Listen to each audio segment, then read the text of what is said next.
이야기를 너의 지팡이를 들어서 바로 앞에 던지라 하라. 그것이 뱀이 되리라. 모세와 아론이 바로에게 가서 여호와께서 명령하신 대로 행하여 아론이 바로와 그의 신하 앞에 지팡이를 던지니 뱀이 된지라. 바로도 현인들과 마술사들을 부르매 그 애굽 요술사들도 그들의 요술로 그와 같이 행하되 각 사람이 지팡이를 던짐에 뱀이 되었으나 아론의 지팡이가 그들의 지팡이를 삼키니라. 아멘. 할렐루야. 아멘. 옆 사람 인사하지 마세요. 벌써 8월이네요. 시작.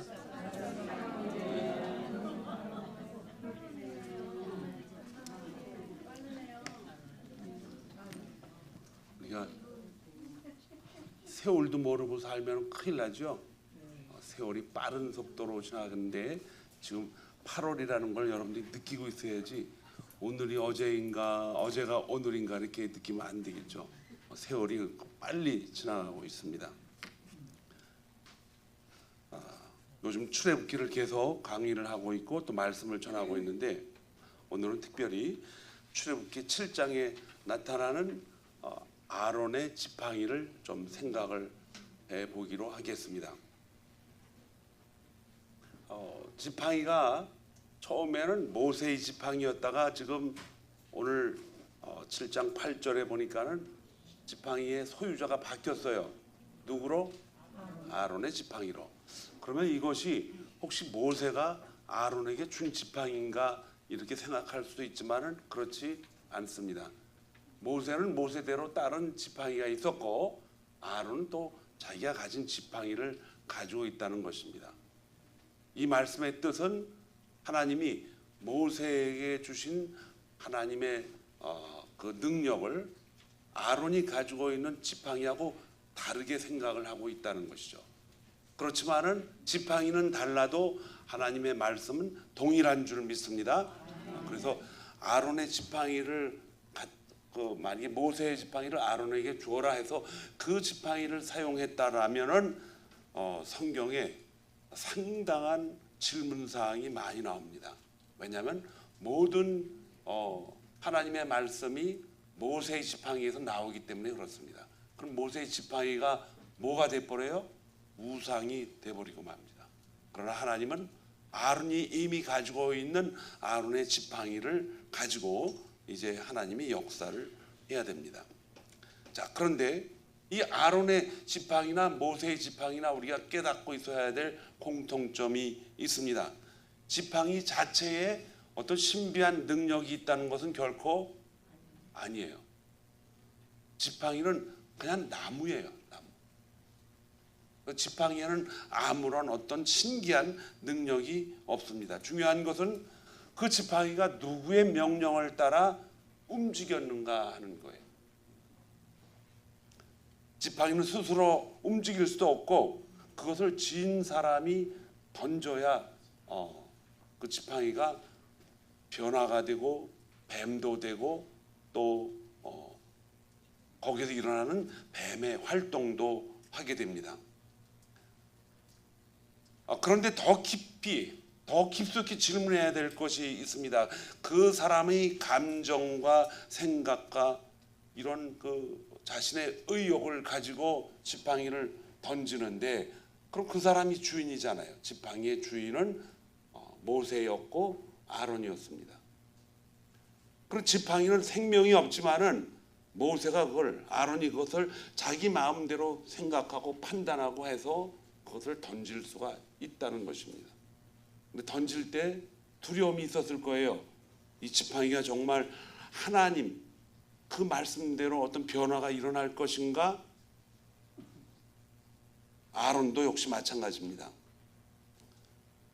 지팡이의 정체는 지팡이의 모양으로 결정되는 것도 아니고 지팡이를 가지고 있는 주인인 아론과 모세의 생각에 의해서도 결정되는 것이 아니라는 것입니다.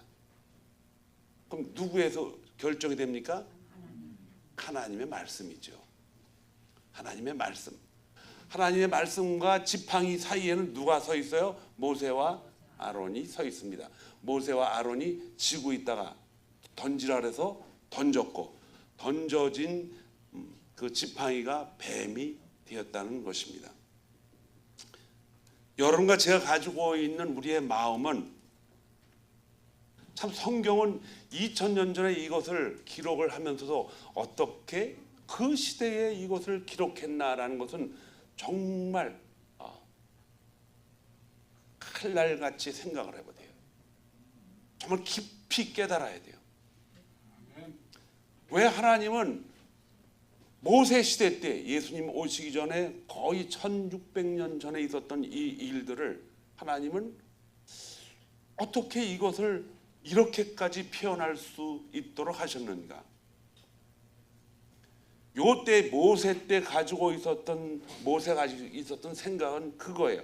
하나님의 말씀을 들었기 때문에 오직 우리가 지금 바로 앞에 있는데 믿을 분은 누구밖에 없다? 하나님밖에 없어요. 그래서 그분이 시키는 대로 지팡이를 던졌더니 그 지팡이가 뱀이 돼가지고 이제 그 옆에 주술사들이 대기하고 있었겠죠. 옆에 있었던 게 아니라 아마 뒤에 어디 방에 있었는데 불렀을 거예요. 왜냐하면 모세가 그렇게 자기 지팡이를 가지고, 아론이 그렇게 자기 지팡이를 가지고 뱀으로 만드는 그러한 것을 요즘 말로 하면 쇼예요. 쇼로 와서 쇼를 했는데 이거 큰일 났단 말이에요. 진짜 뱀이 됐단 말이에요. 그러면은 갑자기 나타난 그들에게 바로는 어떻게 생각을 했을까? 자기 주위에는 가까운 곳에 자기를 보좌하는 다양한 일꾼들이 있을 것입니다. 군대 장관도 있고 또 비서도 있고 또 자기를 훈수를 두는 책사도 있을 것이고 다양한 사람이 있는데 그 가까이에 누가 있을 거예요? 분명히 그 나무를 뱀으로 만드는 모두 있어요. 요술사들도 식사로 돼가지고 가까이 있을 거예요. 빨리 오라 그래서 불렀겠죠. 거기서 저 요술사들이 늘 행동하는 게 뭐냐? 여러분 요즘 혹시 마술사 하는 거 많이 봤죠? 이 조그만 등에다가 불을 붙여가지고 거기다 불이 확 났을 때 이걸 가려놨다가 확 트니까 그 안에 불이 뭐가 돼요? 비둘기가 돼. 여러분 그런 것도 쇼도 안 봤나 봐. 옛날에 그거 많이 봤을 거 아니에요.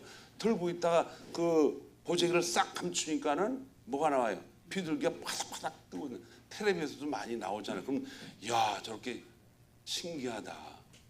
그런데 요때에 하나님이 모세와 아론을 통해서 만든 뱀이 된 것은 우리가 성경을 그대로 믿고 있기 때문에 하나님이 만드신 작품이라고 믿는 거예요. 그리고 또 믿어지고. 그런데 거기에 나와서 만든 마술사들이 던졌더니 뭐가 됐다? 뱀이 됐다라는 것은 이게 가능해요? 불가능하죠. 그 불가능한 것을 어떻게 거기다 기록? 모세도 봤단 말이에요. 모세도 봤어요. 그러면은 저는 그 마술사들이 그렇게 만들었다는 것은 두 가지 중에 하나예요. 요즘에 만든 그러한 불을 뭘로 만들었다? 비둘기로 만들었다라는 그런 것도 가능성이 있어요. 모든 가능성을 다 열어두고 하는 거예요. 두 번째는 하나님이 그 사건을 통치하고 계시기 때문에 하나님이 마술사의 지팡이도 뭘로 만들었다? 뱀으로 실제로 만들었다라는 것도 충분히 가능한 거예요. 둘 중에 하나죠. 그러나 저와 여러분이 바로 옆에 없었기 때문에 눈으로 보질 못해서 이게 어떤 것이 하나님의 정말 뜻인지는 몰라요. 그러나 상관없어요. 어쨌든 모세와 아론과 바로 앞에 마술사들이 던진 그 지팡이가 뭐가 됐다? 뱀이 됐다라는 것은 눈으로 확인한 거예요. 그런데 그 다음 문장이 신기해요. 아론이 던진 지팡이가 뱀이 됐는데 그 뱀이 그 술사들이 던진 지팡이가 뱀이 된 거를 잡아먹었다고 이렇게 기록하면 문장이 자연스럽게 흐르는데 그렇게 기록을 안 해놨습니다. 뭐라고 기록해놨냐? 지팡이가 아론이 던진 그 지팡이가 마술사들이 던진 지팡이를 삼켜버렸다. 그래서 이걸 읽으면서 여러분들은 그러면 여러분들이 워낙 바쁘니까 그거 뭐 이렇게 열리 보겠어요. 그러니까 하나님이 아론이 던진 뱀이 또 마술사가 던진 뱀을 집어먹었구나 이렇게 생각을 하겠죠. 왜 그렇게 생각을 하겠어요? 영화들을 다 봤으니까 그렇겠지. 영화에는 그게 제가 자세히 봤어요. 그런데 그게 실제로 뱀이 그냥 잡아먹는 상황으로 연출을 했더라고요. 그런데 성경은 그렇게 안 돼 있어요. 하나님의 아론이 던진 막대기가 마술사의 막대기를 집어먹었다. 이렇게 영화를 제작하는 사람들이 아무래도 그 성경을 깊이 못 깨달은 것 같아요. 결론은. 어쨌든 그보다 더 중요한 것은 그 지팡이가 막대기를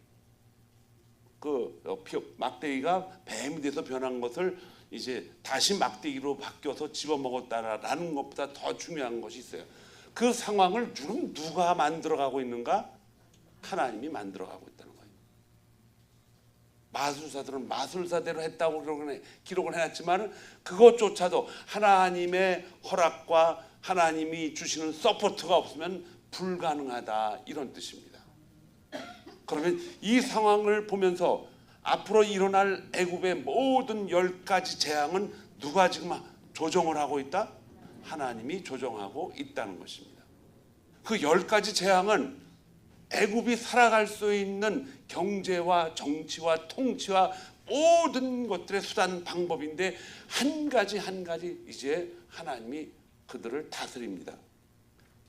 그래서 가장 먼저 쉬운 것이 뭐예요? 그들이 먹고 사는 물의 문제이기 때문에 나일강의 물을 피로 만듭니다. 그리고 맨 나중에는 무엇을 하나님이 치십니까? 가장 큰 장자를 통치권을 쳐버립니다. 오늘 우리가 읽은 이 말씀은 누구나 다 이 지팡이에 대한 이해를 좀 깊숙이 해야 돼요. 어떤 사람에게는 지식이 지팡이가 될 수 있어요. 어떤 사람에게는 재물이 지팡이가 되고 어떤 사람은 자기가 가지고 있는 권력과 또 인간관계가 지팡이가 될 수가 있습니다. 경험도 지팡이가 되고 건강한 힘도 지팡이 되고 또 어떤 사람에게는 말하는 능력과 지팡이가 되고 특별히 강단에서 설교하는 목회자는 본인이 설교를 아주 잘한다고 생각하면 그것이 그 사람의 지팡이가 될 수도 있다고 생각할 거예요. 부모에게는 자녀를 가르칠 수 있는 권위가 있기 때문에 그 권위가 지팡이가 되고 사업가는 그 사업을 얼마나 많이 경험을 했기 때문에 경영 능력이 지팡이가 될 수가 있습니다. 우리 모두 살아가는 방법이 다 틀리다는 거예요. 우리는 자신의 경험과 지식을 판단으로 세상을 이제 우리가 살아가는 현장이 돼가지고 자기가 가지고 있는 지팡이를 가지고 살아가는 거예요. 이것이 삶의 지팡이라고 말할 수 있습니다. 그런데 문제는 우리가 지팡이를 가지고 있다는 사실에 있지 않습니다. 문제는 그 지팡이를 누구의 뜻에 의하여 움직이고 있는가? 이 지팡이가 비록 내 손에 있고 내가 여태까지 사용했던 기술적인 모든 문제를 내가 가지고 있고 위험이 있을 때는 지팡이로 치고 언덕에서 미끄러졌을 땐 구부러진 골고리를 걸려가지고 자기가 살아왔던 경험도 있을 거예요. 지팡이를 기가 막히게 쓸 수 있는 재능이 바로 지팡이 주인에게 있다는 것입니다. 그런데 여러분, 지식이 있다 그래서 자동적으로 이것이 하나님의 지팡이가 되는 것이 결코 아니라는 것입니다. 재물이 있다 그래서 그것이 하나님의 지팡이가 되는 것이 결코 아니라는 것입니다. 교회의 직분을 가지고 있다 그래서 그 직분이 자동적으로 하나님의 지팡이가 되는 것도 결코 아닙니다. 같은 지식을 가지고 있고 같은 진리의 말씀을 듣고 그것을 사용할 수도 있고 또 다른 사람을 그걸 가지고 무시할 수도 있다는 것입니다. 같은 재물이 있는데도 어려운 사람을 돕는 데 사용할 수 있지만은 자기 욕망과 자기 자랑을 하는데 재물이 사용될 수도 있습니다. 똑같은 권위를 가지고 있는데도 어떤 사람은 그것을 다른 사람을 살리는 데 사용이 되지만 어떤 사람은 똑같은 법을 가지고 똑같은 권력을 가지고 다른 사람을 억압하는 데 사용할 수도 있다는 것입니다. 그러므로 지팡이 자체보다 중요한 것은 그것을 움직이는 손과 또 발과 또 그들의 행동입니다. 그런데 이 손과 발을 누가 움직이느냐가 중요해요. 더 깊숙이 들어가 보니까 이 손발을 누가 움직이느냐, 그 마음을 누가 다스리고 있느냐, 이것이 바로 오늘 이 하찮은 것 같은 단어 하나, 바로 지팡이에서 대하여 하나님이 아주 깊숙하게 설명을 하고 있습니다. 지팡이를 던짐으로 뱀이 되고 또 지팡이가 뱀이 뱀을 잡아먹는 것이 아니라 지팡이가 지팡이를 잡아먹었다라는 이 두 문장 속에는 출애굽기 전체를 덮어가는 하나님의 통치입니다. 지팡이는 스스로 움직이지 않습니다. 선하지도 않고 악하지도 않고 지팡이는 그냥 하나의 도구라는 것입니다. 그것이 양을 치는데도 필요하지만은 때로는 사람을 죽이는데도 사용할 수가 있습니다. 그런데 사람의 손은 절대로 독립적으로 움직이지 않습니다. 자기가 가지고 있는 모든 지식을 총동원해서 그 지팡이를 움직입니다. 그래서 지팡이를 사용하기 전에 사람은 어떻게 생각합니까? 이것이 나에게 유익한가? 내가 이 지팡이를 사용해서 무슨 행동을 할 때 나에게 유익이 올 수 있는가? 내 자존심은 상하지 않을까? 사람들이 나를 어떻게 볼까?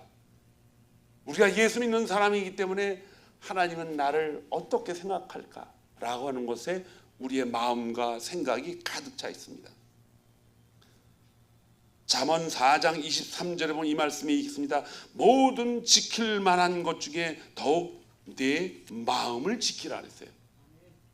모든 생명의 힘과 근원이 이 마음에서 나오기 때문에 그렇다는 것입니다. 얼마나 중요한 말입니까? 솔로몬은 아마 자기가 살아가는 동안 자기가 하고 싶은 모든 일들을 자기가 계획해가지고 자기가 마음껏 해보고 자기 생각으로 하나님이 주셨다라고 하는 그 지혜를 가지고 마음껏 했어요. 솔로몬의 삶 속에서 극명하게 두 가지로 갈라집니다. 그것을 하나님의 은혜로 주셨지만은 그 은혜를 하나님이 주신 그 소울스에서 계속 사용을 해서 주신 그분을 따라서 그 지혜를 하나님께 올려드리는가, 순종하느냐, 그거예요. 그러나 그는 순종 안 했어요. 그 지혜를 하나님이 주신 것으로 생각하고 그 지혜를 누구 마음대로 썼어요? 자기의 마음대로 썼다는 것입니다. 솔로몬의 마음속에 그 지혜의 그 소유권이 두 가지가 있는데 그는 자기 소유권으로 받아가지고 사는 거예요. 얼마나 신바람 나겠어요. 그러니까 끝은 뭐예요? 그 마지막은 남는 게 하나도 없다는 것입니다. 우리는 순종을 하나님 앞에 순종한다 할 때 우리가 생각하고 판단하는 것은 순종해야겠다라고 내 의지로 하나님을 순종한다고 생각을 해요. 그러나 여러분, 의지라는 것은 솔로몬이 충분히 다 보여줬어요. 모든 것이 다 헛되다는 것을 깨달았어요. 자신의 의지로 했던 것이 모든 것이 다 헛되다. 그래서 이 솔로몬이 쓴 전도서나 잠언서, 지혜서에는 하나님의 지혜가 의지와 더 동등하지 않고 더 의지 밑으로 들어가 있다는 것을 알려주는 아주 놀라운 하나님의 말씀입니다. 참된 순종은 먼저 우리 안에 그 의욕이 어디서 나오는가부터 출발을 합니다. 그 의욕이 어디서 나오는가? 하나님이 우리에게 그 의욕을 주신 것인가? 아니면은 쉽게 말해서 내가 배가 고프니까는 위가, 머리가 배고픔을 나한테 알려줘서 그 배고픔을 해소하기 위해서 식사를 하는 것인가? 출애굽기에 나오는 하나님이 이스라엘 백성에게 무조건 순종부터 요구하지 않았습니다. 그는 먼저 자신이 하나님이 누구인가를 그들에게 먼저 알려주십니다. 모세에게서부터 알려줘요. 하나님이 누구십니까? 여호와 야훼가 누구입니까? 하나님이 모세는 알 수 없어요. 아무리 설명을 해도 보이질 않기 때문에. 하나님이 첫 번째로 던진 말은 뭐예요? 나는 나다. 나는 나다. 이걸 어떻게 해석을 합니까? 나는 나다. 나는 스스로 있는 자다. 여러분들과 제가 평생을 내 의지로 살아왔다고 하는 말 중에 이 말의 기원이 어디서 나오냐면은 여러분이 너무나 잘 아는 소크라테스의 너 자신을 알라는 다 알잖아요. 너 자신을 알라. 우리 자신을 알라.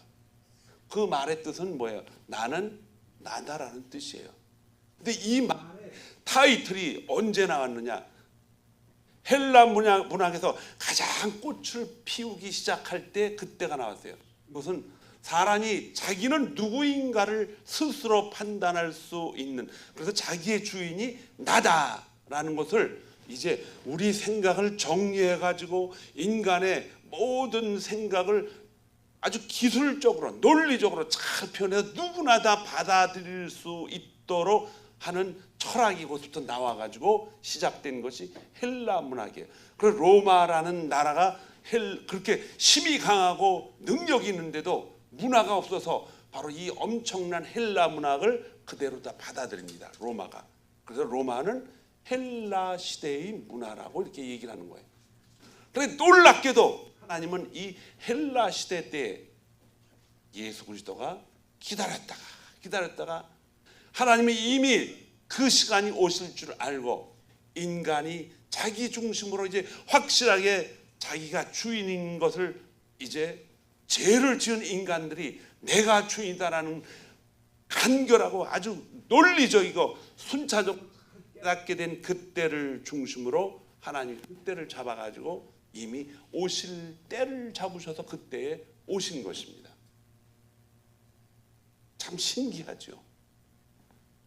차라리 하나님이 모세 때 큰 역사를 이루셨기 때문에 그때 사망해서 십자가 사건을 만들만 하시기 때문에 그때 예수님이 오셨으면 더 좋았지 않았을까? 그러나 시대가 이렇게 1500년이 흘러가는 동안 인간의 역사는 아주 교묘하게 하나님이 다 아셔요. 아주 교묘하게 인간 자신도 모르게 사람의 주인은 자기다라는 것을 판단할 때가 온다고 생각을 하나님 미리 아셨기 때문에 그때 바로 누가 오셨어요? 하나님 예수 그리스도가 이 땅에 오시게 된 것입니다. 주님이 오시고 나서 죽으셨어요. 그리고 헬라 문학에 아주 그냥 정통적으로 잘 알던 사람이 하나가 있었어요. 그가 누구냐? 사도 바울입니다. 왜냐? 그는 로마의 시민권을 가지고 있고 정말 대단한 사람이었어요. 그런데 더 놀라운 것은 그가 성경에 특별히 다른 것보다도 율법에 아주 기가 막히게 알았던 사람입니다. 그는 히브리인 중에 히브리인이고 그 당시에 인간으로서 가치 있다고 생각한 모든 문화와 정치와 특별히 인간의 심리적인 것들을 기가 막히게 꿰뚫고 알았던 헬라 문화의 아주 기가 막힌 학술자입니다. 학술자라는 것은 이미 그는 이 성경 속에 헬라 문화를 이유를 대가지고 기록을 하고 있습니다. 그 중에 대표적인 것이 로마서 6장 16절입니다. 거기 보면 너희 자신을 종으로 내줘 누구에게 순종하든지 순종함을 받는 자의 종이 되는 줄을 너희가 알지 못하느냐. 이 논리는 헬라 문학에서 우리가 요즘 가지고 있는 우리의 자존심, 철학, 삶의 철학 다 들어있어요. 이것이 요즘 나온 말이 아니라 언제 나왔어요? 2000년 전에 나온 말이에요. 어느 철학자가 아주 뛰고 날르고 기가 막힌 학술을 가지고 자기 철학을 말한다 할지라도 로마서 6장 12절을 벗어날 수가 없습니다. 절대로 벗어나지 못합니다. 그게 뭐냐? 당신의 종은, 당신의 주인은 누구입니까? 여기서부터 시작이 되는 거예요. 당신의 종이 누구이냐고, 당신의 주인이 누구냐고 묻는 그 질문 속에는 오늘 우리가 읽은 모세의 지팡이에서 나오는 하나님의 선포입니다. 모세가 그 지팡이를 가지고 있고 아론이 가지고 있고 모든 사람이 자기 삶을 위해서 각가지의 목적을 위해서 지팡이를 가지고 있어도 그 지팡이가 누구의 것인가?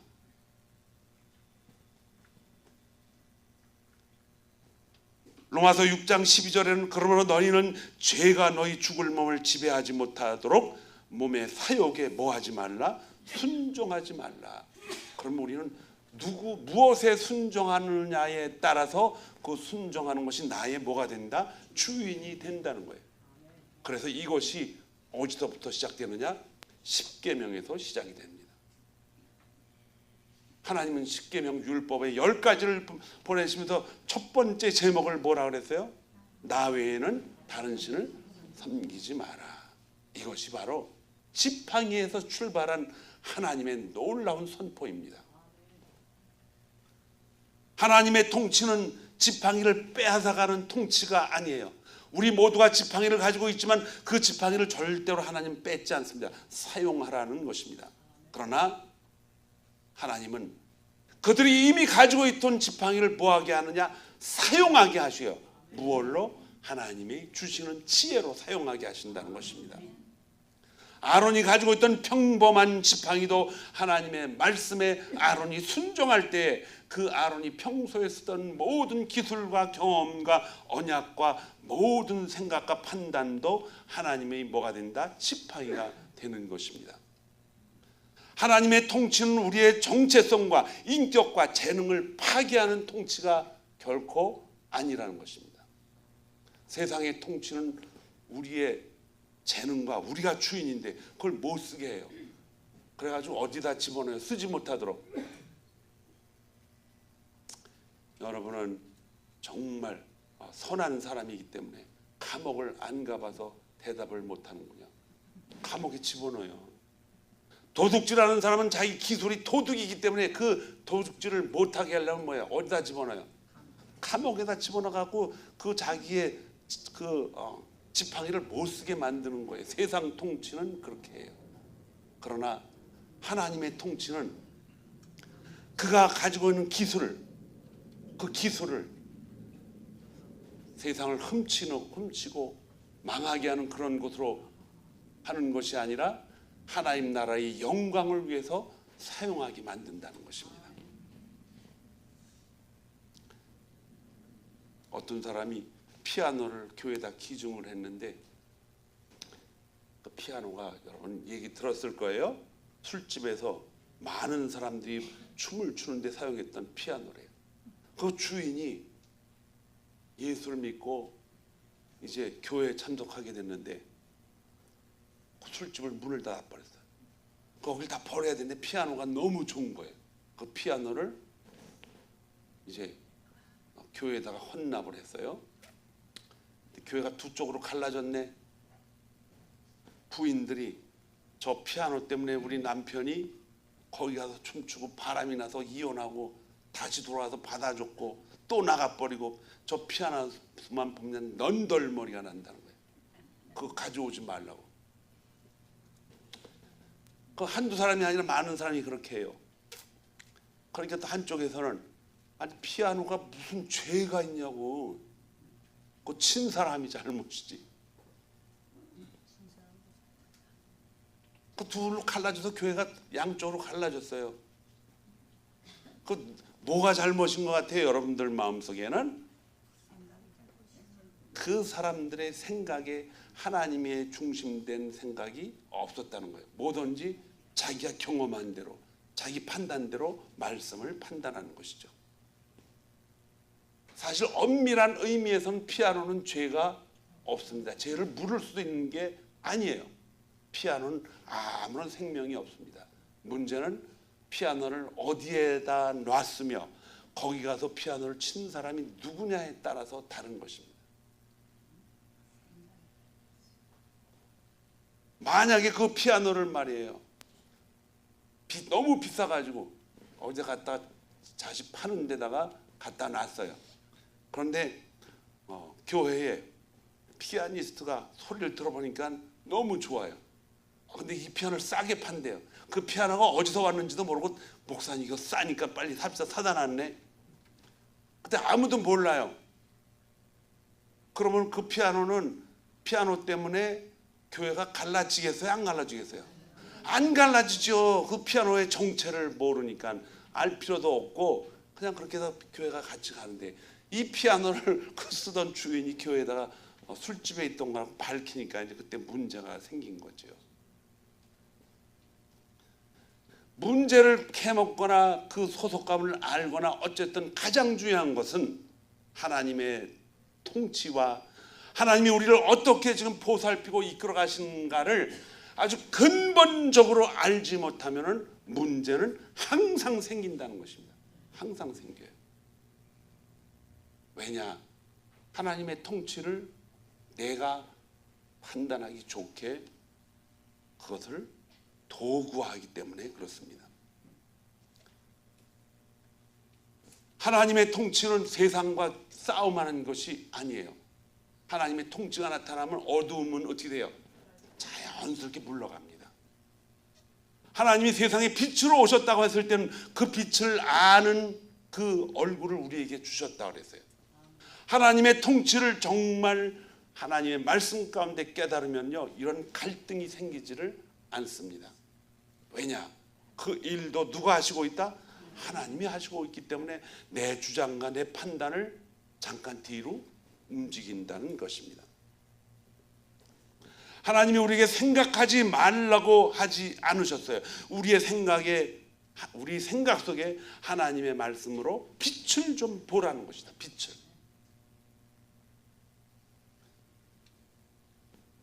빌립보서 2장 13절에 자주 사용합니다. 너희 안에서 행하시는 이는 하나님이시니 자기의 기쁘신 뜻을 위하여 너희에게 소원을 두고 행하게 하신다. 누구의 기쁜 뜻? 하나님의 기쁘신 뜻을 위하여. 하나님의 기쁘신 뜻을 위하여. 하나님께서 우리에게 밖으로 억지로 밀어붙여가지고 그 일을 하라고 하지 않는, 그렇게 하시지 않아요. 우리 안에 뭘 주셔요? 소망을 준다는 거예요. 소망이라는 것은 그것을 하고 싶은 욕망, 디자이어를 우리에게 준다는 거예요. 그러나 참된 순종은 어떤 무력에 의해서 아니면 자기의 의지에 의해서 하는 것이 아니라 하나님의 통치를 깨달았을 때 거기서 나오는 기쁨으로 하게 되는 거죠.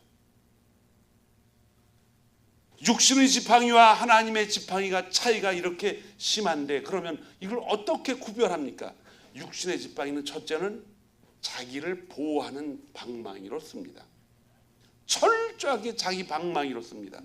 자기의 자존심을 지키고 자기의 이익을 지키고 자기의 위치를 높이기 위해서 육신의 지팡이는 사용됩니다.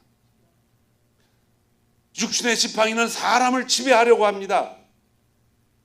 그래서 거기서 나온 말이 금방 우리가 알아듣기 쉬운 말, 늘 강단에서 선포되는 말이 뭡니까? 교만한 거예요. 교만한 것은 자기를 지키는 그런 지팡이입니다. 그것은 패망이라고 했죠. 성경은 그것 때문에 사람들이 많이 패망한다고 그래요. 또한 육신의 지팡이는 그 결과가 반드시 누가 만들려고 그래요? 자기 자신이 만들려고 그래요. 내가 해가지고 내가 만들어서 내가 다른 사람한테 뭐 하고 싶다? 쇼하고 싶다는 거예요. 그래서 다른 사람이 가르쳐주지 않고, 다른 사람이 반응하지 않고, 다른 사람이 무시하고, 다른 사람이 알려주지 않으면 무슨 병에 걸려요? 여러분들은 한 사람도 그런 사람이 없네요. 섭섭병에 걸려.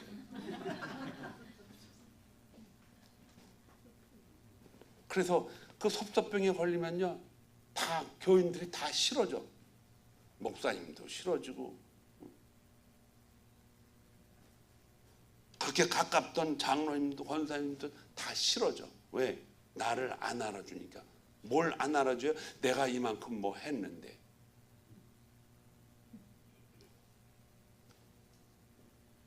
은퇴하신 목사님이 한 분이 가까이 계신 분이에요. 같이 개인적으로 식사를 하면서 그런 얘기, 요즘 어떻게 지내세요? 그랬더니 나는 너무너무 섭섭해 죽겠어요. 왜요? 교인들이 전화도 하나도 안 오고 자기를 하나도 안 알아준대. 아니, 목사님 은퇴하셨는데 다음 후계작을 할 수 있도록 목사님 하셔야죠. 그래도 전화라도 해야지. 내가 그래도 그 교회에 몇십 년을 목회했는데 입에서 그런 말을 하더라고요. 한 년 놈들도 전화가 없다. 그래서 목사님, 이제부터는 하나님과 목사님 사이에, 저보다 나이가 많으셔요. 제가 권면을 해드렸어요. 이제는 하나님과 목사님과 둘이 사이에서 연애하고 사시는 게 제일 좋은 거 아니에요? 나는 그 연애를 하고 싶어요. 근데 목사님 이제 다른 사람 참견 않고 둘이서만 연애하고, 사모님하고 결혼할 때 세상 보였어요? 안 보였어요? 안 보였지. 그때로 다시 돌아가서 예수님과 연애하면 얼마나 기쁘겠어요. 했더니 가만히 있다가, 맞아, 그런 것 같으네. 육신의 지팡이는 결과를 자신 힘으로 만들려고, 자신을 위해서 만들어가기 때문에 결국은 자기의 술수가 나옵니다, 여러분.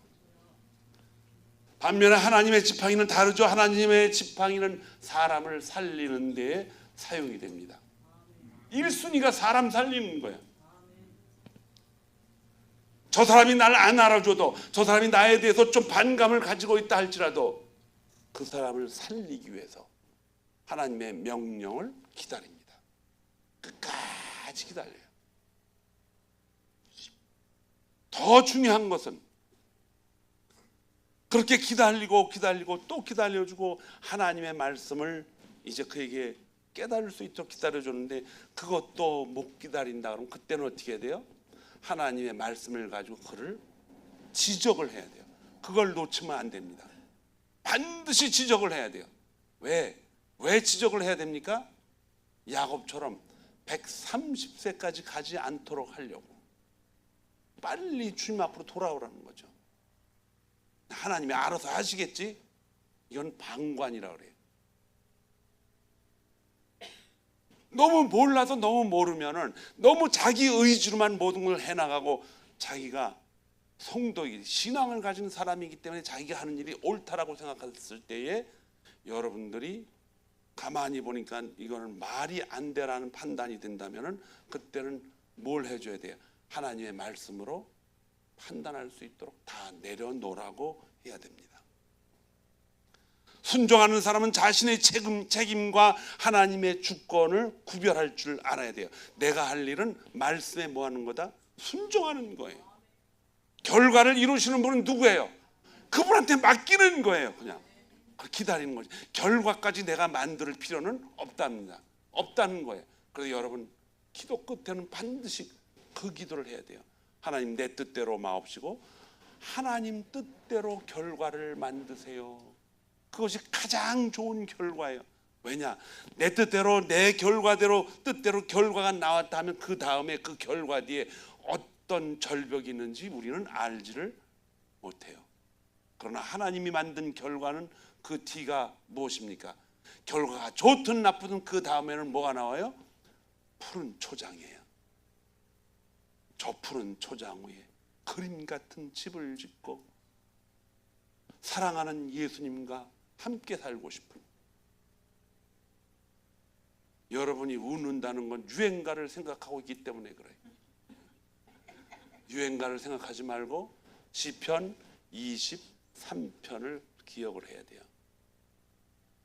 여호와께서 나를 어디로 인도해요? 푸른 초장과 맑은 시냇가로 인도하시는 그분의 지혜가 얼마나 아름다운지, 그의 지팡이와 막대기가 나의 생명을 지키고 있다는 것을 늘 지키고 살아있다는 나의 생명을 통해서 하나님의 지팡이를 깨달을 때는 내가 어디에 가 있든지 푸른 초장이라서 여러분 거기에 살아온 짐승이 없는 게 아니에요. 더 많이 모입니다. 왜? 먹이가 많은 곳에는 악한 것도 악한 짐승들도 많이 모이기 때문에 그래요. 모든 것이 잘 되고 정말 이제 신바람 난다 할 때 거기에 뭐가 더 많이 끼어들어요? 사탄 마귀가 더 많이 끼어드는 거죠. 출애굽기에 나타난 바로는요, 자기의 지팡이를 의지하고 모세와 아론을 만났습니다. 바로는 자신이 애굽을 통치한다고 생각했어요. 그래서 이렇게 말합니다. 너희가 야훼 여호와라고 그러는데 그 사람이 누구냐? 내가 지금 너희의 주인이고 히브리인의 주인이고 이 나라의 통치자인데 감히 나에게 그들을 보내라고 야훼가 그렇게 말을 했다고? 그 야훼가 누구냐? 좀 알고 싶다. 바로는 단순히 그의 성격이 완전히 통치자고 완고한 데 있지 않다는 거예요. 바로는 하나님을 전혀 모르고 있다는 거예요. 전혀 모르고 있습니다. 무슨 하나님의 일에 대해서 말씀해서 알고 있다 그래도요, 경험이 없으면 자신감이 서지를 않아요. 자신감이 안 서요. 권투할 때 여러분 권투 선수들 보세요. 권투하면 어떻게 해요? 먼저 이론을 다 가르친답니다. 그러니까 링 위에 올라가서 어떤 사람이 그거 하기 전에 그거 다 익혔어요. 오른쪽으로 들어오려면 눈을 쳐다보고 있다가 손이 어깨가 움직이려면 얼굴을 오른쪽으로 왼쪽으로 사사 피하고 이거 다 익히고 갔어요. 그래서 그 사람이 챔피언이 될 수 있어요? 연습을 해야 돼요. 연습을 실제로. 그거 안 하고 올라갔다는 링 위에 올라가면 어떻게 돼요? 묵사발돼서 내려오는 거지 뭐 그냥. 여러분과 제가 하나님은 전능하신 하나님입니다라는 것을 알고만 산다면 여러분과 저는 어둠의 세력한테 뭐가 돼요? 묵사발되는 거예요. 다 당합니다. 다 당해요. 그리고 결국은 어떻게 돼요? 이거는 내가 알고 있어야 될 사항이 아니야. 그러고서 어떻게 돼요? 교회를 떠나게 돼요. 그리고서 떠나게 되면 어떻게 돼요? 하나님이 그를 진정으로 구원받은 하나님의 사람이라면 언제 돌아오게 될까요? 야곱처럼. 야곱은 그래도 17년을 요셉을 만나서 그렇게 기쁨을 살았고 이제 147세 죽으면서 하나님 나는 하나님의 구원이 필요합니다라고 고백이나 하죠. 이 하나님을 경험하지 못하고 그냥 가면요 어떻게 되세요? 침상위에서 헛살았네. 내가 정말 헛살았네. 하나님의 진리에 대한 것을 우리가 안다면 정확하게 깊이 더 알아서 뭐 해야 되느냐? 경험을 해야 된다는 거예요. 경험하는 것은 그것이 우리의 구원의 조건은 아니에요. 그러나 경험을 함으로 인해서 우리는 담대한 믿음으로 무엇을 할 수 있느냐? 복음을 전할 수 있습니다. 복음을 전한다는 것은 경험한 사람들이 할 수 있는 거예요. 알아가지고 못해요. 하나님의 지팡이를 던지라 했을 때 덜덜덜 떨고 그것이 잘못 던져지면 어떡하나라고 그렇게 겁이 된 아론과 모세가 아니라 그냥 던졌습니다. 예수님도 빌립도 그렇게 물어봤고 사람들이 예수님께 우리가 당신이 하나님인 것을 어떻게 알아야 됩니까? 하나님이 보내신 것을 우리가 어떻게 알아야 됩니까? 그랬더니 내 말이 믿어지지 않으면 어떻게 알아? 내가 하는 행동을 보고 믿으라는 거. 얼마나 답답해요. 안진뱅이한테 침상을 들고 일어나라 하는 것과 내가 너를 지금 죄를 용서하니까는 죄가 사함을 받았다는 것과 어떤 것이 더 쉬워요? 죄 사함을 받았다는 건 훨씬 쉽지요. 안 보이는 거니까. 그러나 침상을 들고 일어나라 걸어가라 하는 것은 만약에 그렇게 안 되면 어떻게 돼요? 사람들이 뭐예요? 돌을 던져서 던집니다. 하나님은 다 보여주셨어요. 다 보여주시고 그분이 우리를 사랑한다 사랑한다라는 말까지도 뭐 했냐? 사람들이 보는 앞에서 피를 흘리면서 그 사랑을 보여주셨는데, 그 피를 흘리신 이유가 우리의 죄를 뭐하기 위해서? 사해주기 위해서 그렇게 한 거라는 것이다. 사해주기 위해서. 바로는 자기의 지팡이가 가장 강하다고 생각을 했어요. 그러나 누가 참된 통치자인가를 깨닫게 하시려고 바로를 통해서 하나님이 지금 무슨 일을 하고 있는가를 보여주기를 원했어요. 하나님은 생각으로만 생각하는, 모세와 아론이 생각 속에만 있는 그런 하나님이 아니라 실제로 우주 만물을 창조하시고 실제로 믿지 않는 영혼들이 우주 만물을 창조하신 하나님을 볼 수 있도록 행동을 하시는 통치 행위를 바로 앞에 보여주신 것입니다. 이 사건이 출애굽 40년 동안 이스라엘이 사사기와 룻기와 또 많은 영혼들이 살아가면서 그 안에서 이 사건을 중심으로 모든 스토리가 다 진행이 됩니다. 심지어는 예수 그리스도의 죽음 직전까지도, 죽음 후에서도 하나님은 이 사건을 하나의 그냥 이야기가 아니라 실제로 일어났던 삶이라는 거예요. 그분이 실제로 그렇게 살아가지고 우리에게 그 모습을 보여주었다는 거예요. 실제로 우리 앞에서 일어났던 일입니다. 여러분과 제가 2000년 후에 태어났지만은 우리가 지금 그쪽으로 옮겨서 그 사실을 목격하고 있다는 거예요. 무엇을 통해서? 하나님의 말씀을 통해서.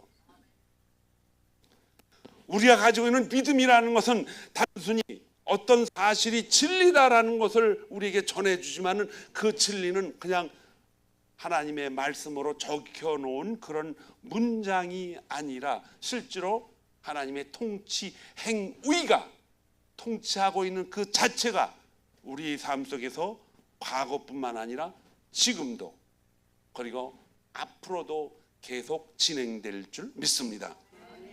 입으로는 하나님이 나를 책임지십니다라고 말하지만 우리 안에 염려와 근심도 당연히 나타날 수 있어요. 어떤 어려움이 생기면 어떻습니까? 염려, 근심이 안 나타나는 건 그거는 바울도 그랬을까라는 질문을 할 때 바울도 근심이 많았어요. 그러나 죽음 직전에 그는 모든 것이 다 하나님의 은혜라고 세상하면서 자기는 죄인 중에 계수죄인이다.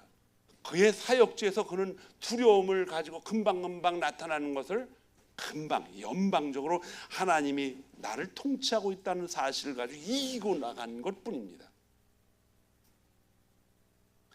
야곱이 요셉이 살아있고 애굽의 총리가 되어서 자기의 가족들을 뿐만 아니라 자기까지도 이제 초청했다는 소식을 듣고 눈으로 보고, 그가 눈으로 뭘 봤어요?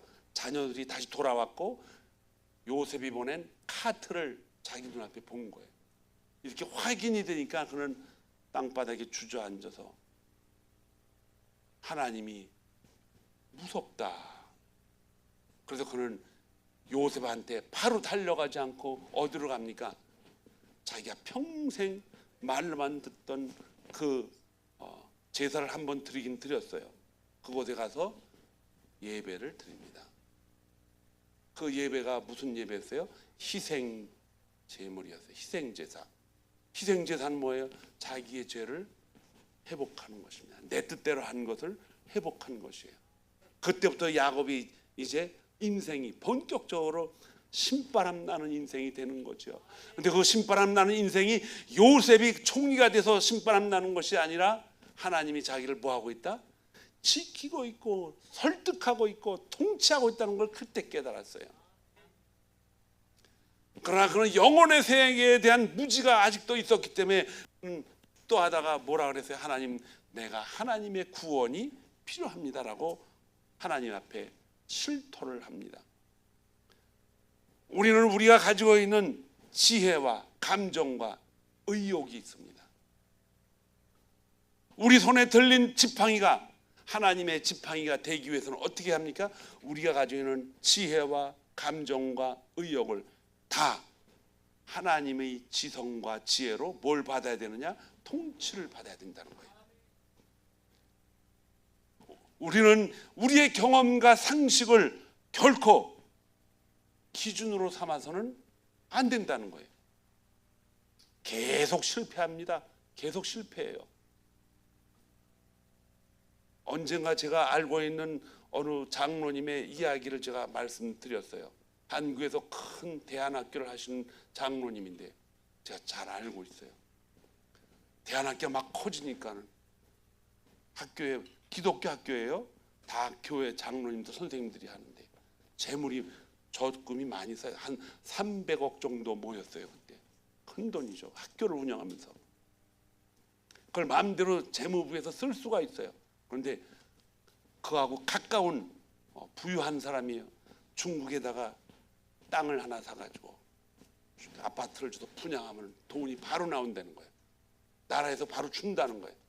그런데 그 기간이 한 1년 정도 걸리는데 그 1년 안에 나라에서 주는 돈을 가지고 다 일단 원금은 다 갚고 그 다음부터 이제 이자를 받을 것이다 라고 생각을 했어요. 할까 말까 그러다가 요 장로님이 각 3사람이에요. 근데 2사람이 약속을 해가지고 거기다가 투자를 했어요. 또 첫 번째 딸, 두 번째 딸은 잘 주더래요. 근데 세 번째 딸부터 소식이 끊어졌어요. 알고 보니까 이름도 성명도 없는 무주 9,000동으로 돈을 가지고 다 날라버렸네요. 그 학교는 문을 닫았어요. 자기의 생각이 얼마나 어리석습니까, 여러분? 얼마나 어리석어요. 그분은 예수를 잘 믿는 장로였고 성령이 충만하다고 스스로 얘기하는 사람이지만은 그 지혜에 자기가 가지고 있는 돈을 자기가 사용한다고 자기가 주인이 돼서 자기 생각과 판단으로 그렇게 해 나갔을 때는 그 뒤에 절벽이 있었다는 걸 아무도 모른다는 것입니다. 우리의 지성이 말씀의 통치를 받아야 되고 우리의 감정이 하나님의 통치를 받아야 되고 우리의 의욕이 하나님의 지혜, 약속의 언약 가운데 이렇게 솔솔 생겨나야 될 줄로 믿습니다. 지금은 이해가 되지 않아도 하나님은 선하시며 지금은 마음이 아파도 하나님이 나를 결코 버리지 않는다는 이 하나님의 언약도 중요하고 말씀을 듣고 믿음으로 받아들여서 이걸 결단하고 따라가는 담대한 순종도 우리에게는 필요한 시대입니다. 여러분과 저는 오늘 나의 지팡이는 누구의 지팡이인가 다시 한번 되돌아보시기를 바랍니다. 내가 가진 지식은 누구로부터 나온 것인가? 내가 가지고 있는 재물은 누구를 위해 사용하라고 하나님이 준 것인가? 저는 목회자들 세미나 때 그런 말을 해서 거기 잘 사는 목사님들도 있어요. 제가 그 얘기를 했어요. 목회자들은 절대로 부유해서는 안 된다고 그랬어요. 뭘 위해서 부유합니까, 목회자들이? 여러분이니까 우리에게 만약에 물질이 들어온다면 그 물질을 가지고 하나님 나라를 위해서 빨리빨리 시간을 지체하지 말고 쓰라고 그랬어요. 그걸 가지고 어디에 투자해서 쓸 생각도 하지 말고 바로 평신도들은 그렇게 사용할 수도 있겠죠. 더 많이 이익을 남겨서 사업을 할 수 있어요. 그러나 목회자들은 그런 사업을 하면 안 됩니다. 있는 것 그대로 누구에게 주라? 하나님의 영광을 위해서 세상에 주라는 거예요. 큰 교회 목회자들이 다 망가지는 이유가 뭐예요? 평생을 하나님의 나라를 위해서 그렇게 일을 하고 땀을 흘리고 밤을 새며 기도하고 세상을 다 타고 다니면서 피곤하게 목회를 했는데 마지막 판에 어떻게 돼요? 다 망가집니다. 뭐 때문에 망가져요? 물질을 자기 생각대로 판단하기 때문에 그렇습니다. 내 생각과 감정과 내 의욕이 하나님 말씀과 통치를 받고 있다면 아주 평범한 것들도 하나님이 엄청나게 쓰신다는 것입니다. 정말 엄청나게 쓰셔요. 많이 알던 이야기죠. 우리 교회에서 제가 몇 번 얘기했어요. 그런 간증은 여러분들이 몇 번 듣고 기억을 하면 좋아요. 한국에 이제 나가서 여기 있다가 한국으로 가서 외교관 사명을 받고 갔던 그 교수님 한 분이 계셨어요. 그 끝나고 이제 다시 돌아와서 자기 위치로 돌아갔는데 그분이 조지아 쪽에 있죠. 그게 거기 에머리 대학의 조그만 대학교에 그냥 교수예요. 그냥 성경을 가르치는 교수예요. 근데 자기 집부터 그 학교까지 가는 길이 벌판이 쫙 깔려 있고 잔디밭이 많고 그런데 중간에 이제 가다가 쉬어야 돼. 길어서. 그런데 가다가 집이 한 채가 있는데 거기 노인이 가끔 마루턱에 우두커니 앉아 있더래요. 그래서 차도 쉴 겸 거기 잠깐 쉬어서 얘기하고 혼자 산대요. 그 잔디를 어느 날 깎는 걸 봤는데 내가 좀 왔다 갔다 하다 시간이 되면 도와주겠다 그래서 잔디도 이제 집으로 깎아주고 그래서 친하게 됐어요. 근데 1년 그렇게 지나고 또 지나다가 그 노인이 안 보이더래요. 그 다음 날도 왔다 하니까 노인이 안 보이는 거예요. 그래서 이상하다고 그 안에 들어갔더니 문이 잠겨 있어요. 그 왜 그런가? 잔디는 막 자라는 어디 잠깐 출타했겠지라고 생각을 하고 하나님 앞에 기도하고 하나님 건강 지켜주세요라고 자기 집으로 갔는데 한 달 있다가 조그만 편지가 하나 왔어요. 그게 뭐냐? 변호사한테 뉴욕에 어느 곳이 있는데 그 변호사 사무실에 갔는데 거기로 오세요. 그래서 이 변호사에서 왔으니까 이제 중요한 거 아니에요. 그렇게만 딱 써놓은 거예요. 그래서 왜 그런가 그러고 갔어요. 갔더니 노인이 누구였냐면은 코카콜라 총 지배인이요. 근데 거기에서 주식을 3%를 이 양반한테 준다고 사인하라는 거예요. 코카콜라가 전 세계에 퍼져 있는데 그 주식 중에 3%를 당신에게 드립니다. 사인하고 돈 받아가세요. 야, 내가 그때 거기서 그 옆집에다 집 쳐놓고 살았어야 되는 건데 많은 사람들이 그래서 그 돈을 이제 받았는데 잘 들어보세요, 여러분. 이분은요, 자기도 사람이니까 우선 집부터 지고 좀 쉬어야겠다. 놀러도 다니고 너무 돈을 많이 받아서 그 돈이 얼마나 많은지 여러분 상상을 못해요. 그거는 한국이 뭐 기업의 돈이 아니에요. 그래가지고 하려는데 그날 밤에 잠을 잤는데 내 이놈 그 돈을 한 푼도 쓰지 말고 네 대학교에다 다 갖다 주어라. 자다가 벌떡 일어나. 그분 간증이에요. 자다가 벌떡 일어나가지고 그 다음날 네 하고서 거기다 갖다 주었어요. 그때는 조그만 신학교였어요. 근데 그분이 뭐가 됐냐? 그 돈을 거기다 가지고 종합대학으로 돼버려가지고 졸지에 에머리 대학 초대 총장이 돼버렸어요. 그걸 갖다 뭐라 그래요? 졸장이라고 그러는 거예요. 졸장.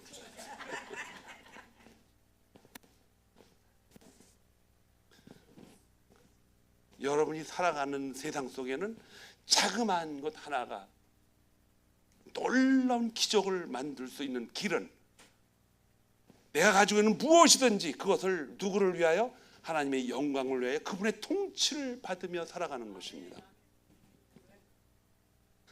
사람의 생각과 마음과 의욕을 다스리는 그 우리의 지팡이가 있다면 그 지팡이의 주인은 하나님이십니다. 여러분.